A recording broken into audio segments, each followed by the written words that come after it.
हाँ, hello student. देखो, आज मैं क्लास 7 के लिए जियोग्राफी का एक चैप्टर लेके आया हूँ, major landforms. Landform क्या होता है?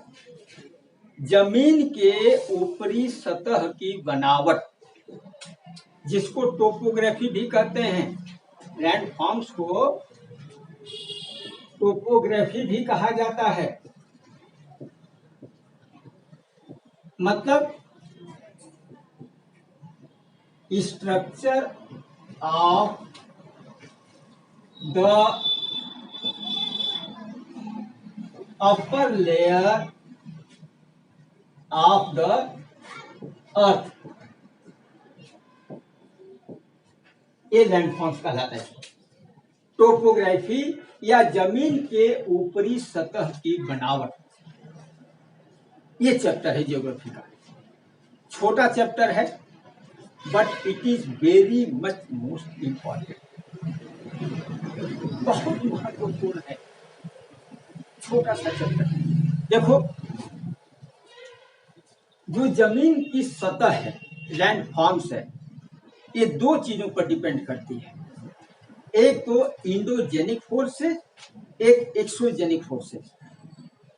मैंने पिछले किसी वीडियो में आप लोगों को बताया है कि ये जो वोल्केनोस निकलते हैं, अर्थक्वेक होते हैं, भूकंप, ज्वालामुखी सब फूटते हैं, इनसे अंदर से चीजें बाहर निकलती हैं।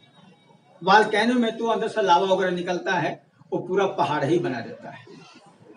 अर्थक्वेक में तो जमीन ही फट जाती है, कहाँ क्या हो जाए कुछ ठिकाना ही नहीं है। बड़े बड़े शहर सब ध्वस्त हो जाते हैं, नदियों की धारा ही बदल जाती है। तो ये इंडोजेनिक फोर्सेस कहलाती है, जो जमीन के अंदर से। तो ये जमीन की ऊपरी सतह को कह सकते हैं कि एलिवेशन बनाने का काम करते हैं। Endogenic forces make the elevation of the earth, जमीन को ऊंचा उठाना, कुछ बनाना, ये सब काम करती है। लेकिन एक्सोजेनिक फोर्सेस जो पहले से बनी हुई हैं, उस एलिवेशन को, ऊंचाई है, पत्थर है, पथरीला है, पठार है, पहाड़ है, प्लेट्यूज है, माउंटेन्स है, हिली एरियाज है, जो भी है, इनके एलिवेशन को रिड्यूस करता है, घटाता है। अब हम लोग इंडोजेनिक फोर्सेस को छोड़कर एक्सोजेनिक फोर्सेस पर आ रहे हैं, क्योंकि यही मेन है आपकी किताब में। तो एक्सोजेनिक फोर्सेस एलिवेशन को रिड्यूस करता है, घटाता है। वेदरिंग एंड इरोजन, जब कोई चीज, ये पहाड़ी इलाका बरसात से धीरे धीरे करते करते करते करते कम होता जाएगा, ऐसे ऐसे हो जाएगा, ये भी ऐसे ऐसे हो जाएगा, यहाँ की मिट्टी बह के यहाँ चली जाए, धीरे धीरे धीरे धीरे, इसको कहते हैं वेदरिंग एंड इरोजन। दोनों दो शब्द हैं, वेदरिंग एंड इरोजन, ये दोनों दो शब्द है, वेदरिंग एंड इरोजन। मैं एक एक को समझा देता हूँ। वेदरिंग क्या है? Disintegration and decomposition. Disintegration and decomposition, disintegrate होना, टूटना, गलना, डिकम्पोज होना।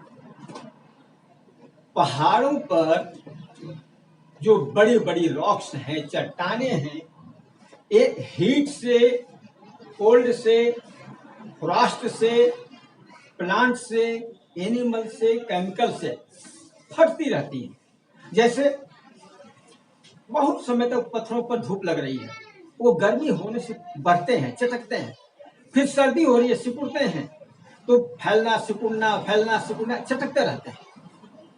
उसके बाद फ्रॉस्ट, बर्फ गिरती है, बर्फ गिरने में पत्थर दबे रहते हैं, बहुत ज्यादा टेम्परेचर कम हो जाता है, कहीं कोई पौधा ही निकल गया, पत्थरों को फाड़ देता है। एनिमल्स वगैरह हैं, चल रहे हैं, घास चल रहे हैं, पत्थर उथर सब जगह फटते फूटते रहते हैं। बहुत से केमिकल्स हैं जो पत्थर को गलाते रहते हैं। तो ये सारी चीजें, heat, cold, Frost, plants, animals, chemical, ये सभी चीजें पत्थरों को तोड़ने का काम करती हैं, बड़ी बड़ी रॉक्स को तोड़ने का काम करती है। ये हो गया वेदरिंग। वेदरिंग में ये जो टूटे हुए पार्ट है एक जगह से दूसरे जगह नहीं जा रहे हैं, ट्रांसपोर्ट नहीं हो रहे हैं, एक ही जगह वो टूट रहे हैं। इन सब चीजों से इरोजन क्या होता है। अब जैसे मान लीजिए कोई पत्थर है, मान लीजिए कोई पत्थर है, खूब बारिश हो रही है, बारिश हो के धीरे धीरे यहाँ से पानी इधर से आ रहा है। अब ये पत्थर कटते कटते कटते कटते इरोड होते होते होते होते मान लो कि पत्थर ही ऐसा रह गया, सब कट कट के धीरे धीरे बह गया, ऐसे हो गया। इसको कहते हैं इरोजन। वेदरिंग मतलब पत्थरों का टूटना, इरोजन मतलब उनका टूट के एक जगह से दूसरे जगह ट्रांसपोर्ट होना, ये कहलाता है वेदरिंग। तो वेदरिंग एंड इरोजन ये दोनों एक्सोजेनिक फोर्सेज हैं।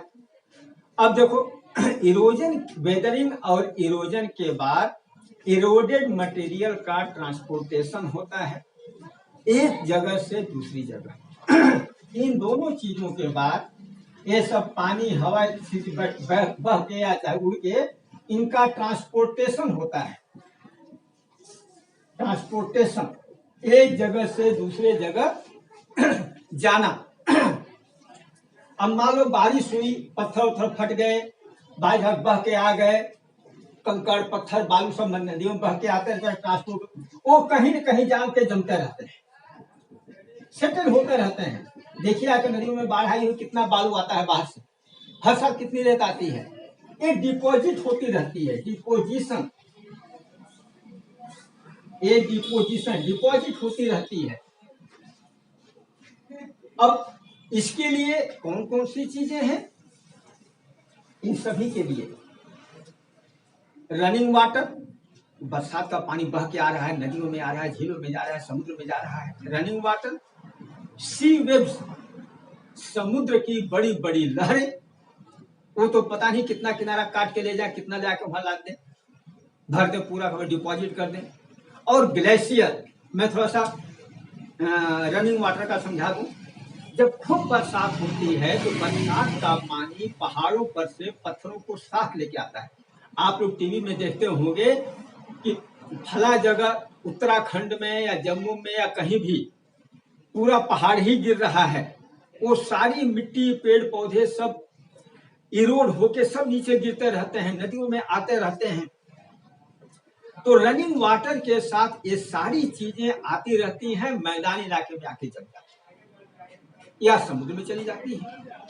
सी वेव का भी ऐसा है, समुद्र में लहरें उठती रहती हैं, जो भाटा आता है वो समुद्र के अंदर की चीजों को बिल्कुल किनारे लाके डिपॉजिट कर देता है, या जो डिपॉजिट सब बहा के ले जाता है।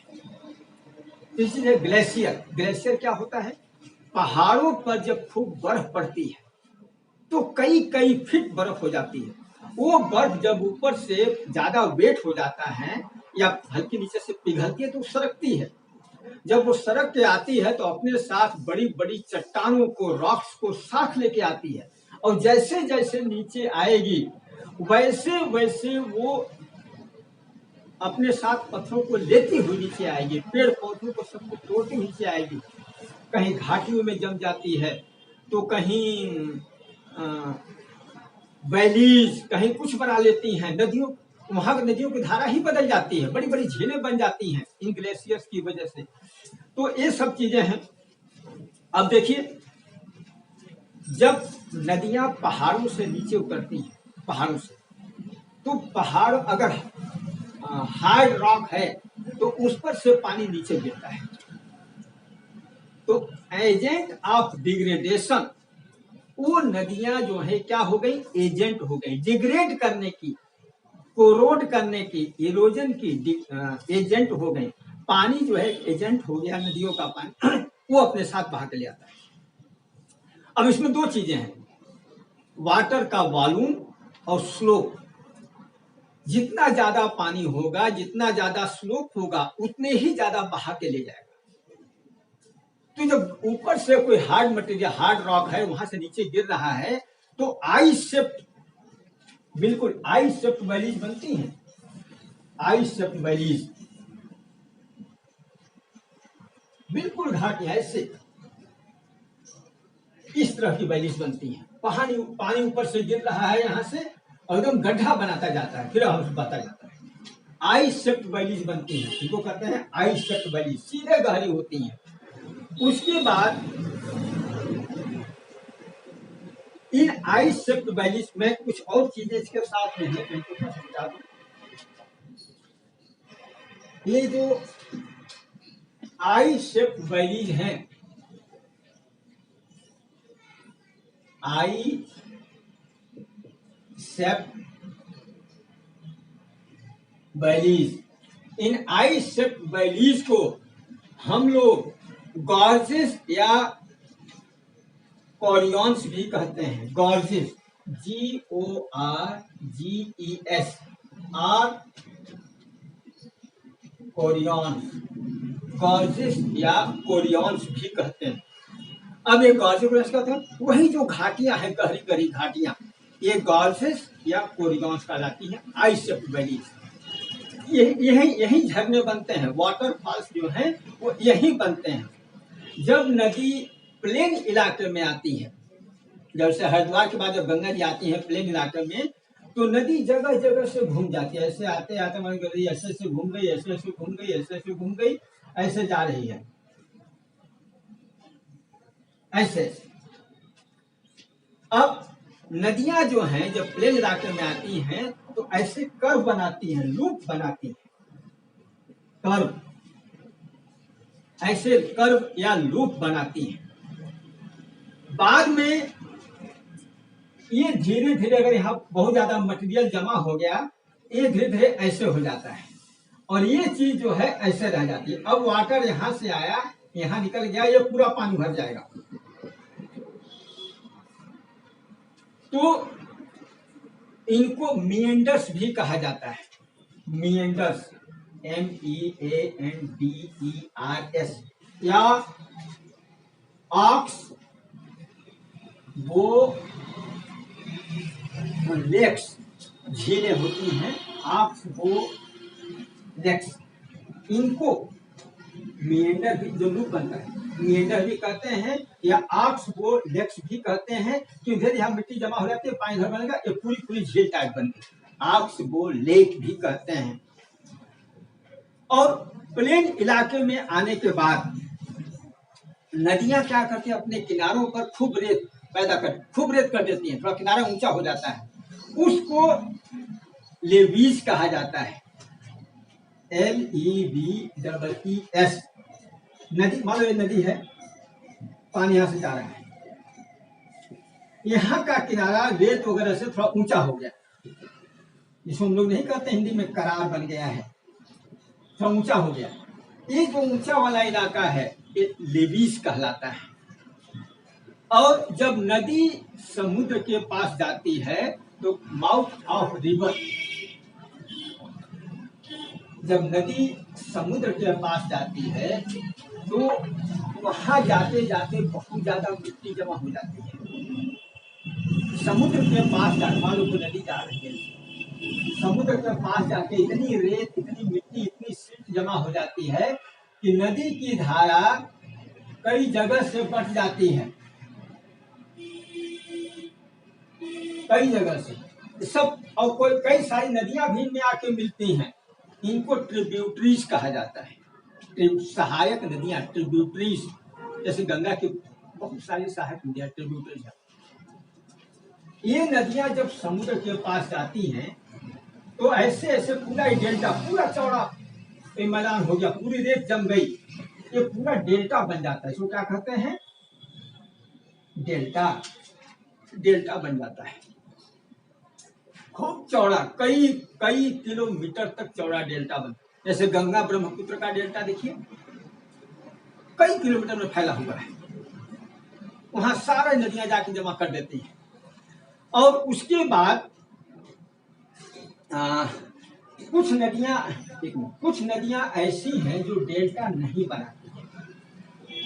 जैसे जहाँ की जमीन, खास तौर से आप डेक्कन में जाइए तो कुछ नदियां जो पश्चिमी घाट पर जाके गिरती हैं, वहाँ की जो रॉक्स हैं वो बहुत हार्ड रॉक्स हैं।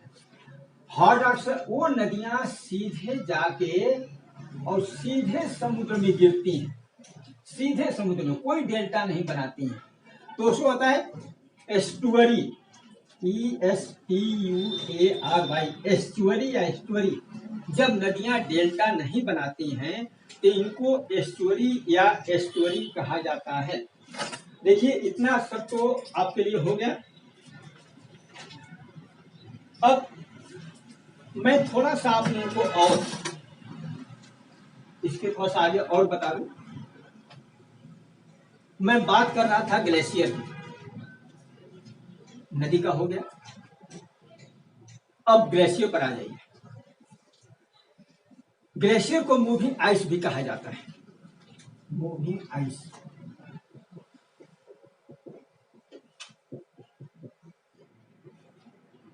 ये भी एक एजेंट है ना, इरोजन का, डिग्रेडेशन का भी एक एजेंट है मूविंग आइस। तो हाई एल्टीट्यूड, ऊंची पहाड़ियों पर, लैटिट्यूड्स, वहां पर खूब ज्यादा बर्फ, अभी मैंने जो बताया खूब ज्यादा बर्फ पड़ती है, कई कई मीटर ऊंची बर्फ। तो जब पहाड़ों से बर्फ खिसकती है गलने के बाद, तो बहुत सारा सामान, सामान मतलब पत्थरों के टुकड़े, चट्टानों के टुकड़े, रॉक्स को अपने साथ लेके आते। इस मूविंग आइस को ग्लेशियर कहा जाता है। मूविंग आइस को क्या कहते हैं? ग्लेशियर।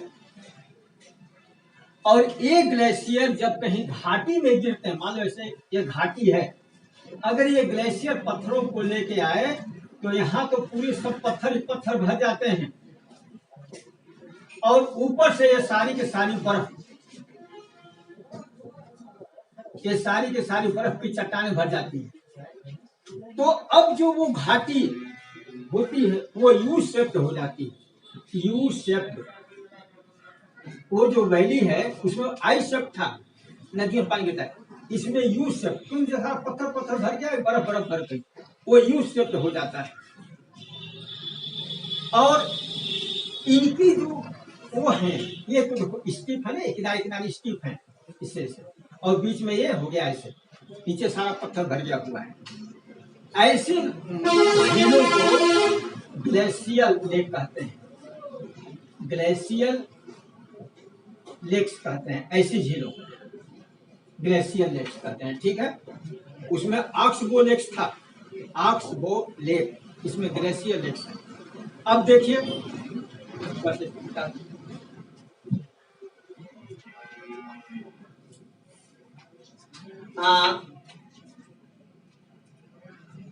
मोरेन एक शब्द आया है, मोरेन, मोरेन क्या होता है? MORAIN।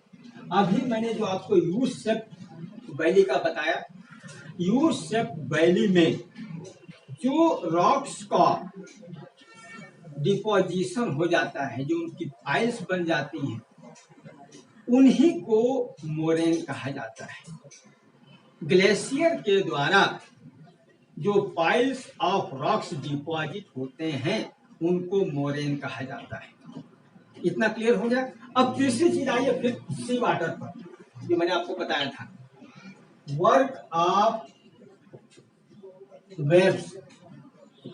वेव्स मतलब सी वेव्स, समुद्र में आमतौर से कोस्टल एरिया में, जो समुद्र के किनारे दक्षिण भाग कहलाता है, वेस्टर्न घाट, ईस्टर्न घाट, यहाँ के जो इलाके जहाँ समुद्र लगा हुआ है, मेरीन वाटर हमेशा इरोजन और डिपोजिशन करता रहता है। इरोजन और डिपोजिशन, कटाव और डिपॉजिट करना, ये हमेशा चलता रहता है।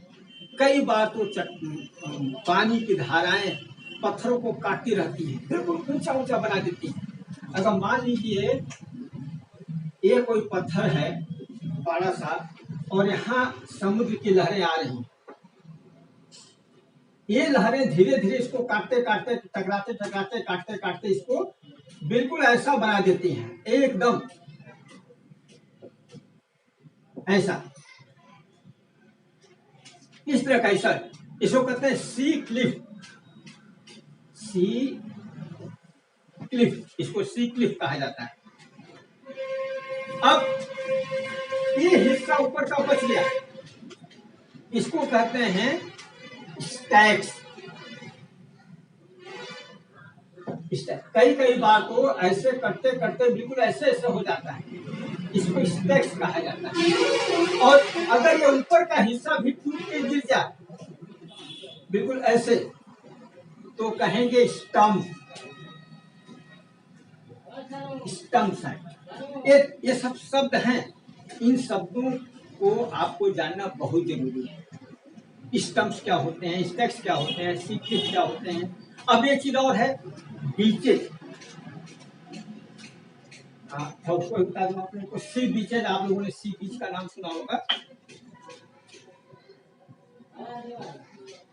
बीचेज, देखो समुद्र क्या करता है, जब ये लहरें उठती हैं तो रेत, कंकड़, पत्थर, सैंड, ग्रेवल, पेबल्स, ये सब लाके किनारे, अगर थोड़ा सा किनारे की जमीन समतल है तो सब लाके किनारे फैला देता है, डिपॉजिट कर देता है। अब वो जब डिपॉजिट कर देता है तो दूर तक कई किलोमीटर की एरिया में पूरा मैदान जैसे रेत का मैदान बन जाता है। लोग शाम को टहलने जाते हैं, इधर समुद्र का पानी, उधर रेत ही रेत का पूरा मैदान, उनको बीचेस कहा जाता है। जैसे चेन्नई में मैरीना बीच, बॉम्बे में है, गोवा में है, केरला में है, ये बहुत बीचेस हैं। विदेशों में तो बहुत ज्यादा है। यहाँ पर टूरिस्ट लोग खूब सारे इकट्ठे होते हैं, घूमते हैं, टहलते हैं, ये बीचेस। अब उसके बाद एक चीज और रह गई थी, विंड का क्या रोल है, हवा का क्या रोल है, तो मैं थोड़ा सा वही बता दूं आप लोगों को विंड के बारे में। देखिए, अभी तक आप लोग पढ़े हैं इरोजन डिपोजिशन का वाटर से, ग्लेशियर से और सी वेव से। अब आप लोग हवा का देखिए। हवा तो बहुत बड़ा एक एजेंट है इरोजन का। किन जगहों पर, जहां की मिट्टी लूज हो या रेगिस्तानी इलाके में जहां रेत ही रेत, वहां मकान नहीं, पेड़ पौधे नहीं, तो हवा की स्पीड बहुत ज्यादा होती है। हालांकि जमीन से हवा 1-1.5 फीट से लेकर 2-3-4 फीट तक की होती है, इससे ज्यादा ऊंचाई नहीं होती। वो बहुत तेजी से चलती है, बहुत तेजी से चलती है। जो भी लूज सैंड है उसको उड़ाती है आधी की तरह। उड़ा के कहां से सारा रेत उड़ा दे, कहां गड्ढा हो जाए, और कहां जाके सारा रेत डाल दे, कहां ऊंचा हो जाए। तो सैंड का, विंड का कह सकते हैं कि इरोजन डिपोजिशन में बहुत बड़ा रोल है। कहीं कहीं तो क्या होता है, रेगिस्तानी इलाके में अगर पत्थर है, ऐसे ऐसे ऐसे ऐसे ऐसे बड़ा बड़ा पत्थर है, हवा से लगते लगते लगते लगते करते करते करते करते धीरे धीरे हिस्सा करते करते ऐसा हो जाता है।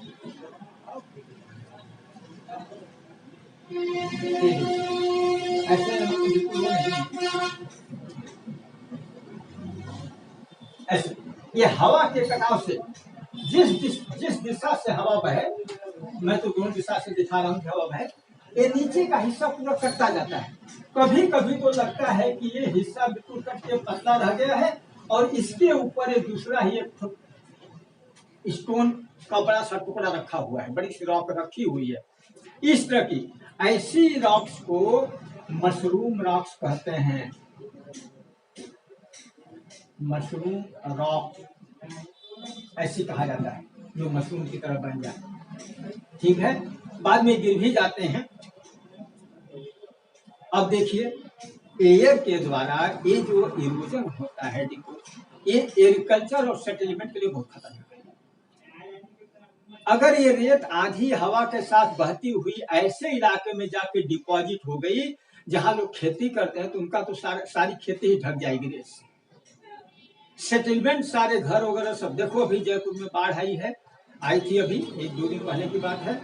पानी के साथ सारी रेत आई और जयपुर जैसे शहर में जितनी गाड़ियां थी, ट्रक, बस, कार, मोटरसाइकिल, मकान, वो सब पानी के साथ आए हुए रेत में सब के सब दब गए। रेत ही ऊपर तक होगी, फ्री है, खैर वहां तो वाटर से है, लेकिन एयर से भी राजस्थान में होता है। सैंड ड्यून्स बनते हैं। सैंड ड्यून्स क्या होते हैं?